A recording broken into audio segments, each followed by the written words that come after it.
साहिब मोहताजो गनी एक हुए, तेरे दरबार में पहुँचे तो सभी एक हुए, तेरे दरबार में पहुँचे तो सभी एक हुए।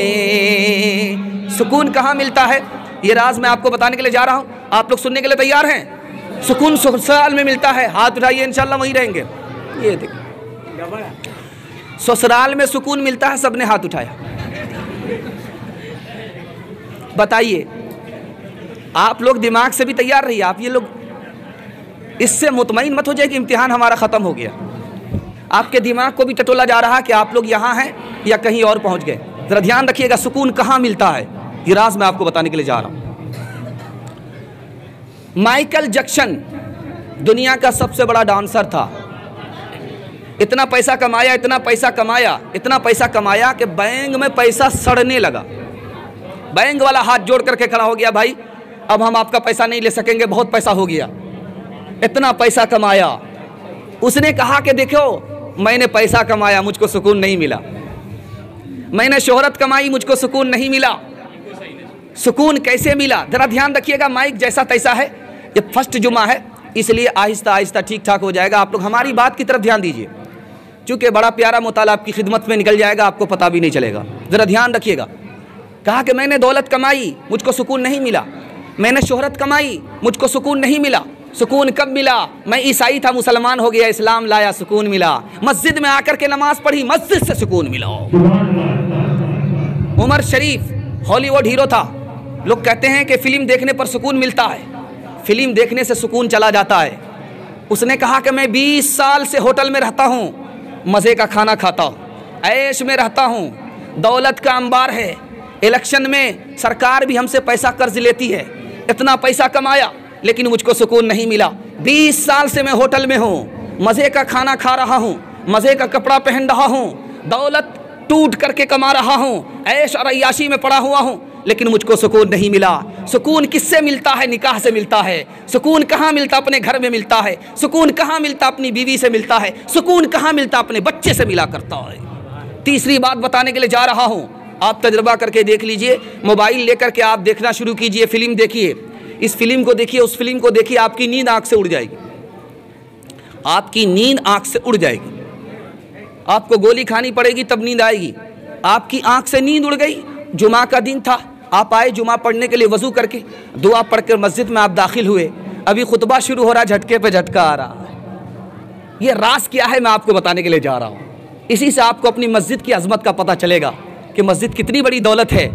इस दौलत से इंशाअल्लाह महरूम नहीं रहेंगे, इंशाअल्लाह। ध्यान दीजिएगा, मोबाइल आदमी देख रहा है, उसको सुकून नहीं मिलता, उसका दिल परेशान होता है। जब दिल परेशान होगा तो सुकून नहीं मिलेगा। जब तक सुकून नहीं मिलेगा, नींद नहीं आएगी।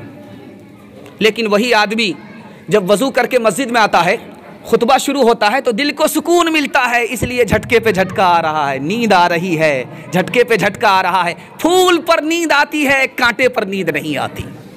एक राज की बात सुनिए, अल्लाह आपके इल्म में इजाफा फरमाए। आप मस्जिद में आए हैं, आपका दिल यहाँ से जाने को नहीं चाह रहा है, इसका मतलब है आप सच्चा पक्का नमाजी हैं। लेकिन आप मस्जिद में आए हैं, छटपट कर रहे हैं कि जल्दी से नमाज खत्म हो, जल्दी से नमाज खत्म हो, जल्दी से सलाम हो, मुझे भागना है। आप बेचैन हैं, इसका मतलब है आप कच्चे नमाजी हैं, पक्के नमाजी नहीं है। बच्चे को माँ की गोद में सुकून मिलता है, अल्लाह के घर में अल्लाह के बंदे को सुकून मिला करता है। छोड़ के मस्जिद जा बैठे हैं मैं खानों में, वाह क्या जोश तरक्की है मुसलमानों में। छोड़ के मस्जिद जा बैठे हैं मैं खानों में, वाह क्या जोश तरक्की है मुसलमानों में। नामे अल्लाह वो रसूल अब तो मैं सुनता हूँ कम, पहले राइज थे ये अल्फाज मुसलमानों में, पहले राइज थे ये अल्फाज मुसलमानों में। अल्लाह का शुक्र अदा कीजिए कि आप मुसलमान हैं। अल्लाह का शुक्र अदा कीजिए कि आखिरी नबी के उम्मती हैं। अल्लाह का शुक्र अदा कीजिए कि अल्लाह ने आपको आखिरी नबी अता फरमाया। मैं एक राज बता रहा हूँ, 1984 का सर्वे आया, उसमें लिखा कि 50 साल के अंदर इस्लाम 235% फैल गया। 235% पूरी दुनिया में इस्लाम फैला, और ईसाइयत सिर्फ 47%। लड़की को लगा करके, पैसा को लगा करके, नौकरी छोकरी लगा करके भी ईसाई फैल नहीं सके, सिर्फ 47% फैले। और इस्लाम फ्री में लिल्ला फिल्ला सच्चाई पर कितना फैल गया? 235%। ये कैसे फैला, ये राज मैं आपको बता रहा हूं। एक अंग्रेज ने लिखा कि नबी आए और कम मुद्दत में तरक्की कर गए, पूरी दुनिया में इस्लाम को फैलाया। कैसे फैलाया? ये जो इस्लाम फैला मोहम्मद की वजह से। मोहम्मद ने इस्लाम को कैसे फैलाया? मस्जिद की वजह से। कहा कि मस्जिद की वजह से इस्लाम कैसे फैला? तो नबी गए थे अर्श पर, तोहफे में नमाज भी ली थी, और जब वो नमाज लेकर के आए तो सारे लोगों को कहा कि मस्जिद में नमाज अदा करनी पड़ेगी। जब मस्जिद में सब लोग आ गए तो इत्तेहाद हुआ। जब इत्तेहाद आपसी मिला तो इस्लाम फैल गया, 235% फैल गया। एक बात आप याद रखिए, ये जो आपकी गांव की मस्जिद है, इस मस्जिद में सब लोग नमाज पढ़ने के लिए आएंगे। देवबंदी बरेलवी दोनों आएंगे, सलफ़ी हनफी दोनों आएंगे। आपको दोनों का लिहाज करना है, दोनों का लिहाज करके आपको चलना है, तब तो ये मस्जिद फैलेगी, फूलेगी, बढ़ेगी, तरक्की करेगी, और इसकी बरकत अल्लाह ताला पूरे शहर पर तकसीम फरमा देगा। मैं आपको राज बता रहा हूँ। आप तो आए हैं नमाज पढ़ने के लिए यहाँ पे, आप देखेंगे कि जब तकबीर होती है तो सब लोग खड़े हो जाते हैं, लेकिन आप दूसरी की मस्जिद में जाएंगे, बरेलवी की मस्जिद में, तो आप देखेंगे कि तकबीर होती रहती है, सब लोग बैठे रहते हैं। और जब कदकामती सलाह मुअज्जिन कहता है तब लोग खड़े होते हैं। क्या ये सही है या वो गलत है, या वो सही है ये गलत है? मैं बता रहा हूँ कि ये भी सही है, वो भी सही है। 3 हदीसें आ रही हैं, 3 हदीस आ रही है। मसला एक है, हदीस 3 आ रही है। अबू कतादा की हदीस में है, अल्लाह के रसूल ने फरमाया जब तक मुझे ना देखो खड़े मत होना। ये पहली हदीस है। दूसरी हदीस अबू हुरैरा की है कि हम लोग सबको टूटने से पहले पहले सबको जोड़ लेते थे, कहीं तकबीर ख़त्म ना हो जाए, सब टूटी भी रह जाए, इसलिए हम लोग पहले खड़े हो जाते थे। तीसरी हदीस आ रही है, अबू मूसा अशरी रज़ी अल्लाह अन्हु की हदीस आ रही है, जब बिलाल क़दकामती सलाह कहते थे तो सब लोग खड़े हो जाते थे। बरेलवी भी सही है, हदीस पर अमल कर रहा है, देवबंदी भी सही है, हदीस पर अमल कर रहा है। दूसरी बात को याद रखिए, आपको सामना होगा कि फजर की नमाज में फजर की सुन्नत पहले पढ़ें या जमात में शामिल हों, ये मसला आएगा। तो कुछ लोगों को आप देखेंगे वो सुन्नत छोड़ करके जमात में शामिल होते हैं, और उसके बाद जैसे जमात से फारिग होते हैं सुन्नत पढ़ लेते हैं। इस सिलसिले में 3 हदीस आती है, वो भी सही हम भी सही बताने के लिए जा रहा हूँ। हदीस एक से ज़्यादा हदीस आती है कि जब जमात खड़ी हो जाए तो सिर्फ फ़र्ज़ नमाज है, सुन्नत नहीं है। दूसरी हदीस है जब सूरज तुलू हो जाए तो सिर्फ फ़र्ज़ नमाज है, सुन्नत नहीं है। तीसरी हदीस है कि फजर की 2 रकात सुन्नत मत छोड़ो, चाहे तुम्हें दुश्मन के घोड़े रोंद डाले। अब क्या करना है? अब मस्जिद में आप आए, अगर आपको यकीन है कि मुझे रुकू मिल जाएगा तो पहले आप सुन्नत पढ़ लीजिए, उसके बाद जमात में शामिल हो जाइए। अगर आपको यकीन है कि मेरा रुकू छूट जाएगा तो सुन्नत छोड़ दीजिए, जमात में शामिल हो जाइए। और जो सुन्नत आपकी छूट गई है इशराक में पढ़ लीजिए। इस हदीस पर भी अमल हो गया, उस हदीस पर भी अमल हो गया। तीसरी बात बताने के लिए जा रहा हूँ, एक कलमे की बुनियाद पर एक हो जाइए, आपकी तरक्की को कोई रोक नहीं सकता। कांधला में एक किस्सा पेश आया, ये मुल्क अभी आज़ाद नहीं हुआ था। हनफी की मस्जिद में सलफ़ी आ गया, सलफ़ी की मस्जिद में हनफी आ गया। वलज़ालिन जब इमाम ने कहा तो एक ने ज़ोर से आमीन कहा, दूसरे ने आहिस्ता से आमीन कहा। सलाम के बाद इसने उसका हाथ पकड़ा, उसने इसका हाथ पकड़ा, उसने इसको घूसा मारा, उसने इसको घूसा मारा, और मुकदमा कहाँ आ गया? अंग्रेज़ की अदालत में आ गया। मुसलमानों, अकल का नाखुन लेने के लिए काफ़ी है जो मैं मिसाल और तारीख़ आपको बताने के लिए जा रहा हूँ। 5 मिनट तक तो अंग्रेज़ को समझ में नहीं आया कि यह आमीन किस बला का नाम है। ज़मीन का नाम है, जायदाद का नाम है, मकान का नाम है, दुकान का नाम है, किसका नाम? जब वकीलों ने बहस किया तब उसे समझ में आया वो आमीन दुआ का नाम है। दुआ पर 2 मुसलमानों का झगड़ा हो गया, तो उसने कितना प्यारा जजमेंट लिखा। इंशाअल्लाह एक और नेक होकर के रहेंगे, बरेलवी और देवबंदी के झगड़े में नहीं पड़ेंगे, सलफ़ी और हनफी के झगड़े में नहीं पड़ेंगे। हम लोग एक मुसलमान है, एक कुरान है, एक खुदा है, एक नबी है, सब पर हम लोग एक कलमे की बुनियाद पर एक हो जाए। मैं आपको बताने के लिए जा रहा हूँ, उसने कितना प्यारा जजमेंट लिखा कि आमीन की 3 किस्में हैं। आमीन की 3 किस्में हैं। एक किस्म है आमीन बिल जहर, ज़ोर से आमीन कहना, ये भी हदीस से साबित है। एक है आमीन बिस्सिर, आहिस्ता से आमीन कहना, ये भी हदीस से साबित है। और तीसरी किस्म है आमीन बिश्शर, फितना उठाने के लिए आमीन कहना, ये हदीस से साबित नहीं है। ये सलफ़ी भी गुनहगार है, ये हनफी भी गुनहगार है। तुम्हारा इत्तिहादे बा हमी दीवार आहन था, तुम्हारा इत्तिहादे बा हमी दीवार आहन था, मुखालिफ एक का जो था वो गोया सब का दुश्मन था। तुम्हारी हिम्मतों का अर्श आज़म पर नशीमन था, तुम्हारे हाथ में आफाक का हर इल्म हर फन था। तुम अपनी हक परस्ती से दबा लेते थे दुनिया को, खुदा के सामने झुक कर झुका लेते थे आदा को। इंशाअल्लाह मस्जिद में आकर के जनाजा पढ़ेंगे, हाथ उठा दीजिए इंशाअल्लाह। ये देखिए मस्जिद में जनाजा होता है, ज़रा ध्यान रखिएगा। आप लोग अगर बेदार नहीं हुए तो आप ही का जनाजा पढ़ देंगे। आखिरी पैगाम आपको देने के लिए जा रहा हूँ, इसको ध्यान से सुनिएगा। आखिरी मुताला, आखिरी पैगाम आपको देकर के मैं रुखसत हो रहा हूँ। मर्दों से 4 गलती होती है, औरतों से 4 गलती होती है। ये नमूना देकर के मैं रुखसत होना। डिस्क ब्रेक मार करके जल्दी तैयार हो जाइए, वक्त कम है।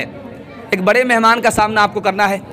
पूर्णिया से मुफ्ती अहमद हुसैन साहब दामद बरकातुम तशरीफ़ लाए, उनके पैगाम को आपको सुनना है। बस आखिरी पैगाम आपको देकर के मैं रुखसत हो रहा हूँ। आप लोग यहाँ से लेकर के वहाँ तक तैयार हैं? हाथ उठाइए इंशाल्लाह। सीधे जन्नत में जाकर के नमाज पढ़ेंगे, हाथ उठाइए इंशाल्लाह। ये देखिए, ये कन्या के भी मामू है, दुल्हा के भी मामू। ज़रा ध्यान रखिएगा, 4 गलती मर्द करते हैं, 4 गलती औरतें करती हैं। आवाज़ को छोड़िए, आवाज़ बना नहीं पा रहा है बच्चा, ऑपरेटर नहीं है। माइक तो है, सिस्टम है, लेकिन ऑपरेटर नहीं है। ध्यान दीजिएगा आप लोग, हमारी तरफ ध्यान दीजिए। माइक को छोड़िए, माइक को छोड़ने में आपका पैगाम छूट जाएगा। जरा ध्यान रखिएगा। औरतों से 4 गलती होती है। पहली गलती ये होती है कि औरत नमाज तो पढ़ती है लेकिन टाल करके नमाज पढ़ती है। इस काम को पहले कर लूँ, उस काम को पहले कर लूँ, पता ये चला कि वक्त ही निकल गया। औरत टालती है नमाज को, पढ़ती तो है लेकिन टाल करके नमाज पढ़ती है, पहली गलती। दूसरी गलती क्या होती है? जो नमाज टाल दिया उसकी कज़ा नहीं करती है, जल्दी से नमाज पाक होने के बाद शुरू नहीं करती है, ये इसकी दूसरी गलती है। 30 दिन में बच्चे की विलादत के बाद पाक हो जाती है लेकिन 40 दिन का इंतज़ार करती है, ये तीसरी गलती है। और जो नमाज टाल दिया था उसकी कज़ा नहीं करती है, ये चौथी गलती है। मर्दों से 4 गलती होती है। पहली गलती क्या होती है? हम लोग नमाज पढ़ते ही नहीं हैं। कब नमाज पढ़ते हैं? रमज़ान में। कब नमाज पढ़ते हैं? जुमा में। पहली गलती। कितनी बड़ी गलती है, मैं आपको एक मिसाल में बताने के लिए जा रहा हूँ। एक औरत ने ज़िना किया, उसके पेट में नाजायज़ बच्चा रह गया। वो बच्चा जब पैदा हुआ तो उसको जान से मार डाला। यह औरत कितनी नाफरमान है। इससे भी ज़्यादा नाफरमान कौन है? वो मुसलमान है जो मुसलमान होकर के नमाज नहीं पढ़ता।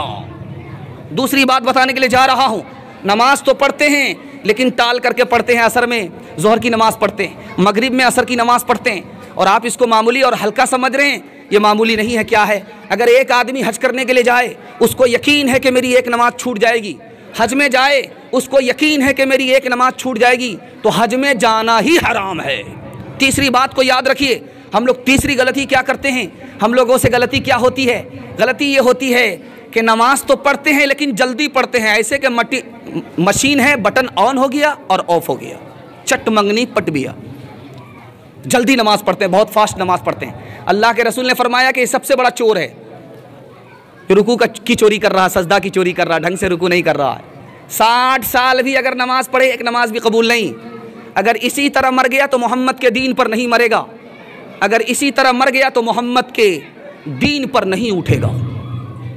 इसलिए जल्दबाजी नहीं करनी है, ढंग से रुकू करना है, ढंग से सजदा करना है। चौथी गलती हम लोगों से क्या होती है कि हम लोग घर में नमाज पढ़ लेते। देखिए बच्चा बदमाशी कर रहा, आप लोग देख रहे हैं। एक आदमी वहाँ चले जाइए, एक आदमी वहाँ खड़े हो जाइए। देखिए आपका बच्चा दौड़ रहा है, मस्जिद में दौड़ रहा है, वहाँ पर 2-3 आदमी रज़ाकार की हैसियत से मुसल्लत हो जाइए। आखिरी गलती बताने के लिए जा रहा हूँ, आखिरी बात बताने के लिए जा रहा हूँ। हम लोगों से क्या भूल होती है, क्या गलती होती है? गलती ये होती है, हम लोगों से ये गलती होती है कि हम लोग घर में नमाज़ पढ़ लेते हैं, मस्जिद में नहीं आते। घर में औरत नमाज़ पढ़ती है, मर्द नहीं। घर में मजबूर आदमी नमाज़ पढ़ता है, माजूर आदमी नमाज़ पढ़ता है, आम आदमी नहीं। आप मजबूर नहीं थे, माजूर नहीं थे, घर में नमाज़ पढ़ ली, मस्जिद में नहीं आए, तो आपकी नमाज अदा होगी, कबूल नहीं होगी। 2-3 बात बता रहा हूँ, पैगाम को ख़त्म कर रहा हूँ, बिल्कुल लाइन बलाइन।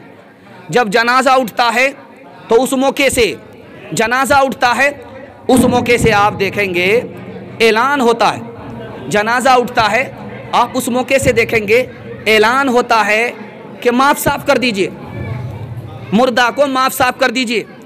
हक हुकूक है तो आप इनके बच्चा से ले लीजिए। इंसाफ से बताइए कि जिसको सताया होगा वो नमाज जनाजा पढ़ने के लिए आया होगा? नहीं आया होगा। पहले मामला क्लियर करना होगा। और आखिरी बात बताने के लिए जा रहा हूँ, आप मुसलमान से कहिए कि नमाज पढ़िए तो क्या कहता, जो होगा देखा जाएगा। अरे अल्लाह के बंदे, जब बस्ती में आग लगेगी तो कुआं खोदा नहीं जाता, पहले से जो कुआं मौजूद है उसके पानी से आग को बुझाया जाता है। जब मौत आएगी तो आपको मौका नहीं मिलेगा। तीसरी बात सुनाने के लिए जा रहा हूँ, आखिरी बात सुनाने के लिए जा रहा हूँ। हदीस में आता है कि अपने घर को कब्रिस्तान मत बनाओ, अपने घर को कब्रिस्तान मत बनाओ, अपने घर को कब्रिस्तान मत बनाओ। क्या कह रहे हैं ये लोग? अरे भाई आपका माइक ही ऐसा है ना, क्या होगा?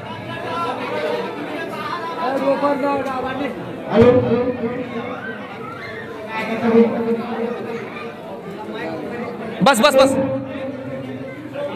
असल में ये लड़का माइक ऑपरेटर नहीं है। आप लोग इसके चक्कर में रहेंगे, आपका जुमाई खत्म हो जाएगा। जरा ध्यान रखिएगा, बस सुनाने के लिए जा रहा हूं, ध्यान रखिए। आखिरी बात बताने के लिए जा रहा हूं। हदीस में आता है अपने घर को कब्रिस्तान मत बनाओ, अपने घर को कब्रिस्तान मत बनाओ। अरे आप लोग इधर ध्यान दीजिए ना, उधर ध्यान मत दीजिए। आप लोग इधर ध्यान दीजिए, आपका जलसा बर्बाद हो जाए। बोलते हैं तो आवाज मिलता है पूरा। हाँ तो बोलते हैं। हाँ, अपने घर को कब्रिस्तान मत बनाओ, इसका दो मतलब है कि नफिल नमाज अपने घर में पढ़ो। अगर सारी नमाज मस्जिद में पढ़ोगे तुम्हारा घर कब्रिस्तान बन जाएगा। इसलिए नफिल नमाज अपने घर में, फ़र्ज नमाज मस्जिद में, ताकि घर भी आबाद रहे, मस्जिद भी आबाद रहे। दूसरा मतलब है कोई अगर घर तुम्हारे आए तो उसको खिला पिला दिया करो। चूँकि कब्रिस्तान में जो जाता है तो मुर्दा कुछ नहीं खिलाता पिलाता। अगर तुम इतने बखील बन गए कि आने वाले को चाय भी नहीं पिलाई, पानी भी नहीं पिलाया, तो कब्रिस्तान का मुर्दा दोनों बराबर हो जाओगे। इंशाल्लाह फ्री में शादी नहीं करेंगे, हाथ उठा दीजिए इंशाल्लाह। ये देखिए, न किसी की आँख का नूर हो, न किसी के दिल का करार हो, जो किसी के काम न आ सके, मैं वो एक मुश्त गुबार हूँ। मेरा रंग रूप बिगड़ गया, मेरा यार मुझसे बिछड़ गया, जो चमन खज़ां से उजड़ गया, मैं उसी की फसल बहार हूँ। न किसी के काम न आ सके।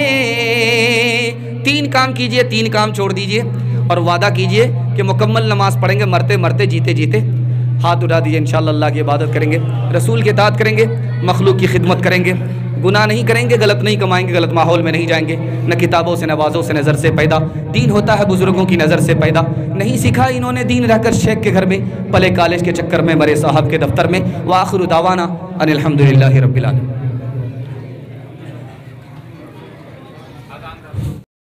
अस्सलामुअलैकुम नाजरीन, आप देख रहे हैं SB मीडिया यूट्यूब चैनल। दोस्तों, अगर आपने अभी तक मेरा इस चैनल को सब्सक्राइब नहीं किया है, बराए मेहरबानी इस चैनल को सब्सक्राइब करें, लाइक करें और अपनी राय कमेंट में ज़रूर पेश करें। तो हमें बताएंगे आपको मेरा यह वीडियो कैसा लगा। अगर पसंद आ जाए तो चैनल को सब्सक्राइब करके मेरा हौसला अफजाई फरमाएँ। मिलते हैं अगले वीडियो में। खुदा हाफ़िज़।